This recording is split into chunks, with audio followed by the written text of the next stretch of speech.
উৎপাদন কেন্দ্র বিশ্ববিদ্যালয়ের সাথে একীভূত করার দাবিতে মানববন্ধন করছে বিভিন্ন সংগঠন। এ বিষয়ে জানাতে সেখান থেকে যুক্ত হচ্ছেন সহকর্মী তরিকুল ইসলাম। তরিকুল, মানববন্ধন থেকে কি কি দাবি জানানো হচ্ছে জানাবেন? জি, জ্যোতিকা, খুলনার বিশ্ববিদ্যালয় সংলগ্ন মৎস্য বীজ উৎপাদন যে কেন্দ্র রয়েছে, এই কেন্দ্রটি দীর্ঘদিন ধরে একটি বিশাল একটি জায়গা নিয়ে এটি অবস্থিত পাকিস্তান শাসনামল থেকে।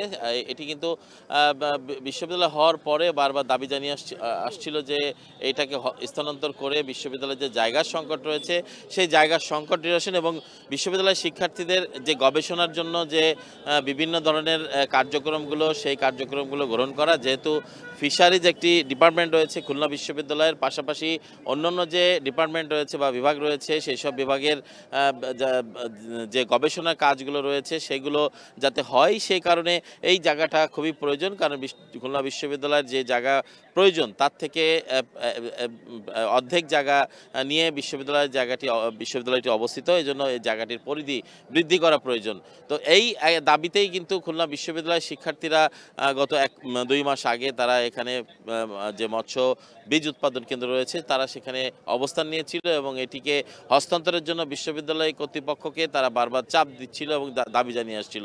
সেই একই দাবিতে কিন্তু আজকে বৃহত্তর খুলনা উন্নয়ন সংগ্রাম সমন্বয় কমিটি, আমরা খুলনাবাসী সহ বিভিন্ন সংগঠন এবং বিশ্ববিদ্যালয়ের বিভিন্ন শ্রেণীর কর্মচারী তারাও কিন্তু আজকে এই মানববন্ধন কর্মসূচিতে তারা অংশগ্রহণ করেছেন এবং তারা দাবি জানিয়ে আসছেন যে ছাত্র বা শিক্ষার্থীরা যে দাবিটা কয়েক মাস ধরে তারা করে আসছেন সেই একই দাবিতে তারাও একমত এবং খুলনার বিভিন্ন রাজনৈতিক দলের নেতৃবৃন্দ উপস্থিত ছিলেন এবং তারা যেটি বলছেন যে এই বিশ্ববিদ্যালয়কে আন্তর্জাতিক মানের যে সুযোগ সুবিধা সেটি যে অপ্রতুলতা রয়েছে এই জায়গাটি আসলে খুবই প্রয়োজন বলে তারা মনে করছেন এবং সরকারিভাবে এই জায়গাটি বরাদ্দ, যেহেতু মৎস্য বীজ উৎপাদন কেন্দ্র, এখানে কয়েকটি পুকুর রয়েছে যেগুলোতে যে পরীক্ষা নিরীক্ষা বা যে এখানে গবেষণা করার প্রয়োজন সেখানে তারা করছে না এবং যে কারণে বিশ্ববিদ্যালয় শিক্ষার্থীদের এই সুযোগটা যদি দেওয়া হয় বা এই সুযোগটি প্রদান করা হয় তাহলে এখানে কিন্তু মেধাবী শিক্ষার্থী এবং মেধাবী গবেষকরা বেরোবে এবং দেশের